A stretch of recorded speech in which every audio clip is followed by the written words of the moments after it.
Alysha, so excited to see you. This is something I've been looking forward to for so long, so I'm really, really excited to be here. Thank you for doing this. Thank you for having me. I'm really, really excited to be here and a little nervous. Yeah, what are you nervous about most? I think when you're thinking about the human brain and I mean, the lack of knowledge I have on the brain itself. And I mean, I try to wake up every day to give my body the best it can for track and field. And sometimes I know I put myself through really intense, stress on the track that I know it's probably not the healthiest. But you have to get to that point to be the best in your career, right? So I'm nervous and I'm excited. It's like a little hand in hand, I guess. Your goal was to learn about your brain. Yes. And also, I think, to see if there was an impact from the concussion you had. Mm-hmm. Now, you're a pole vaulter. Yes. And you do more than that, right? Yeah. But why? How did you get involved in that? I started going into swimming, dancing, then we did a little bit of track, and that was started at 14, 15. And then I finally found pole vault at 16, and then that's when I guess How it found did me. you find pole vault? Well, I was running faster than all the boys at recess in elementary school. So they called my mom and they're like, you got to put her in track and field. She's looking for a new sport to be great at. And she's like, okay, we'll put her in track. And then the manager of our club was like, hey, you're an ex-gymnast. Have you tried pole vaulting? And I was like, no, I'm trying to keep my feet on the ground. I did 10 years of professional gymnastics. Let me just be a runner or something like that. And they're like, just try it. So the first 3 months I tried it and I had a competition at the end of that 90 days and I broke the meet record in pole vault. And so it kind of chose me is what I tell people all the time because, how do you say no? Once I saw my name up on a board, I was like, okay, it's meant for me. I loved the attention I got from that and just kept going from there.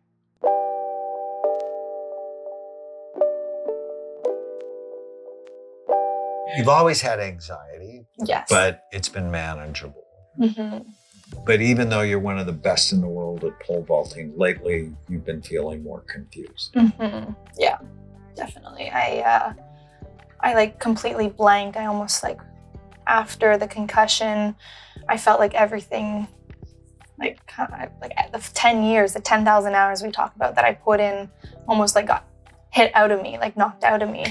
And I didn't, I would stand on the runway, not remember where my steps were. And I would be looking at the actual, what I do and who does this? This is crazy. And it almost amplified everything I felt before to then give me doubts. And then instead of I had confidence, it was opposite. It was, you can't do this. And the doubt actually turns off your cerebellum. Yes. So the part of your brain that you need the most. Yes.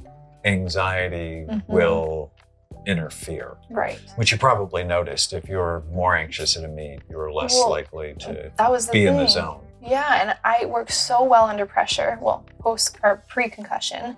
And anytime I had more pressure added to me, I would either break down and cry or be like, who am I? What am I doing? What step am I on? What pole am I on?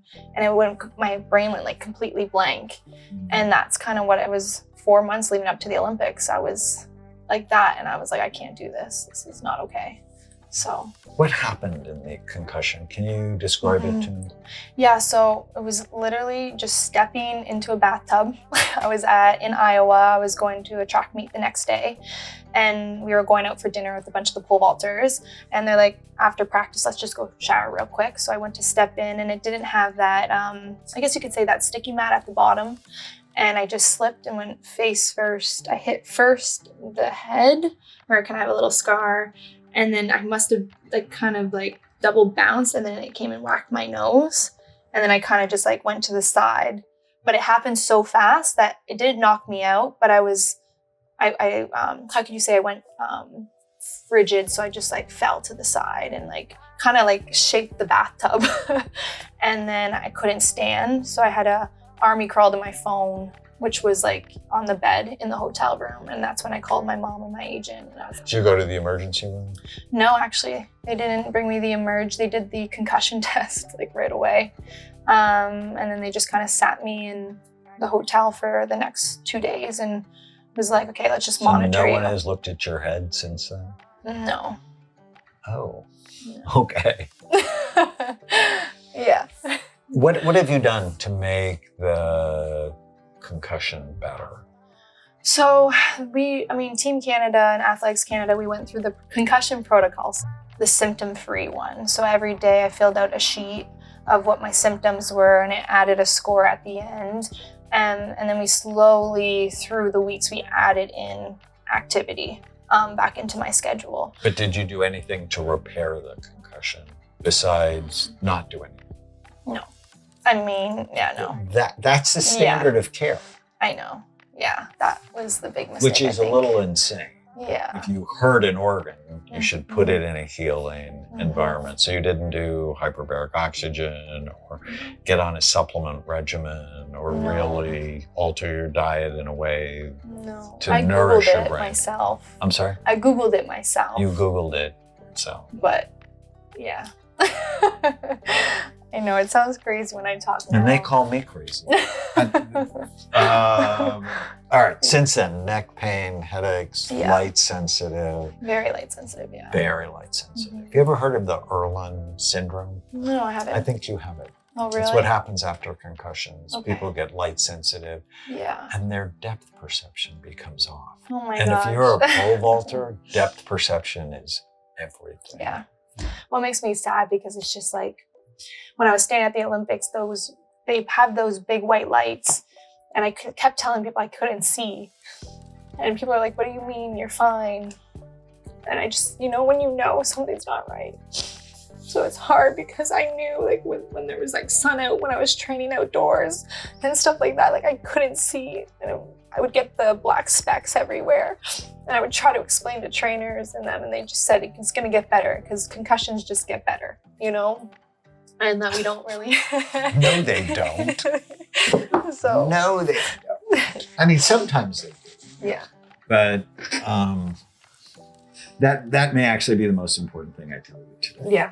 There's a psychologist. She's actually here in Long Beach. Okay. Her name's Helen Erland. She noticed that a lot of kids who were diagnosed with ADD and behavior problems, they were light sensitive. Okay. And I was at my best and was third in the world in 2019, and then all of a sudden I can't even pole vault 2021, Yeah, because you had a bad concussion. Mm-hmm. Yeah. Yeah, true. Right. I keep so the forgetting about 10,000 that. hours didn't go out the window. Yeah. They just took a break. Right. So. They needed a little rest. And then we looked at your brain. Oh my gosh, this is the part I'm so excited for. So we do a study called SPECT, and SPECT looks at blood flow and activity. It looks at how your brain works. Okay. And it basically shows us three things. Yeah. Good activity, too little, or too much. Right. And then my job is to balance it. Right. Anyways, here's your brain. You have a stunningly beautiful brain. Your brain's as pretty as you are. Wow. And a little bumpy. So I want to talk about why might it be bumpy. But your frontal lobes, you're right. Your frontal lobes are good. Huh. And your temporal lobes are healthy. Okay. And your cerebellum, which is here, is really healthy. Interesting. But your emotional brain is on I know. fire. I'm emotional at all times. It's you worry. Mm-hmm. If you get a thought in your head, it tends to loop. Yes, all the time. Yeah. And you can be anxious. But this is the bad guy. Huh. See this big white area here? Yeah. This is your left temporal lobe. Yeah. And it's like there's a bomb that went off.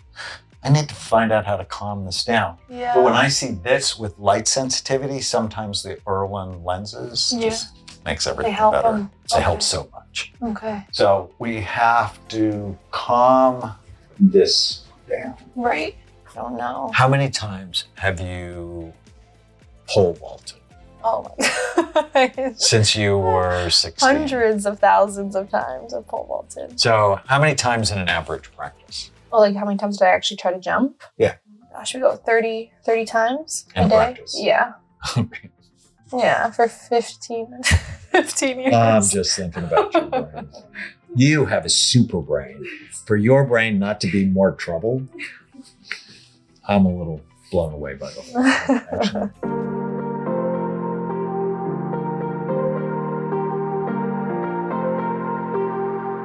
So what's your plan? Are you going to continue to compete? Or? Yeah, I want to do one more Olympics for sure. All right, so we got to get your brain fixed. Yeah, we have 3 years. You have 3 years. So you're going to be my favorite pole vaulter. Yeah, exactly. So tell me about the hypnosis.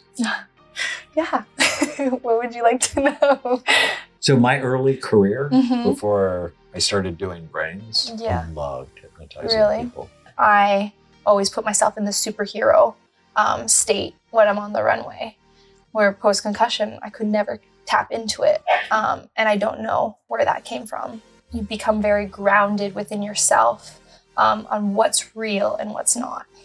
And that's why it worked for me. Because when I stood on the runway, I'm real, my pole's real, and that's all that matters. Everything else, all those voices, everything else around me is not real. And actually, All the voices, you mean from the crowd or from both. the negative voices inside your head? Both, yeah. I'm depressed because I haven't accomplished what I know I'm capable of doing yet in sport. So I'm scared. Because I know personally I'm going to keep going until I accomplish that goal, which is bring home a medal for my country. But what if it doesn't happen? That's what I'm scared, more so than what I excited Well, what for. happens if it doesn't happen? It's not going to happen, Dr. Amy. So I wrote this piece during the Olympics. Yeah. It's having to be the best is a Mhm. prescription for unhappiness. Yeah, it is. Because you have to be better than others. Mhm. Having to be your best Mm. is a prescription for happiness, because then you help a whole bunch of other people be Right. their best too. Well, that's what I am finding. What's keeping me in pole vault is not. That's what it was so hard for me during COVID, was showing up to competitions with no spectators. I was like, what am I doing here? Like, when there was an atmosphere and there's people watching, and I would get messages that, oh, because I saw you at the track, you inspired me to do this. I started remembering why I loved pole vault, and it all came back to inspiring. And so I think, So it's not just about you. oh, it's never been that for me for pole vault. I think I get so much excitement knowing that, because I did something nobody's ever done in women's pole vault in Canada, that I've given the next generation that hope to turn the impossible to possibilities. And you've already done that. Exactly. Yeah, I have. But I have more, I think. Well, it's like, who knows? Yeah. It would be really great if you wrote down 20 of the happiest moments Mm. of your life, Okay. just so you can get the I'm not enough yet Yeah. out. Yeah. Because I'm not enough and I have to do this or I'm a failure Right. is the prescription to be a failure, Right. Right. because it'll turn off your cerebellum. See, that's where I'm at right now, I think. You are already a wild success. Yeah. And if you need more to be okay, that's sort of a flaw. True. That's sort of the Mhm. bad coach Right. that you internalized, Right. right? Mm-hmm. The good coach is you are freaking amazing. Yeah. And you have so many gifts Mhm. and you've worked so hard for so long. Right. If you talk to that 12-year-old who got hurt, Mm-hmm. would she be sort of amazed Yeah, she'd be surprised. at what happened? Would she be proud of you? Absolutely. Yeah, she would. Yeah. And she was so sad She was, yeah. that she was cutting herself, Mm-hmm. Mm-hmm. right? Yeah. Because probably the pressure was so much Mm-hmm. that you went numb and that's how you felt. Right. Right. But the medal's not going to make you happy. Yeah. Because it's not the outcome, it's the process. Yeah. I'm excited. I'm really excited for this.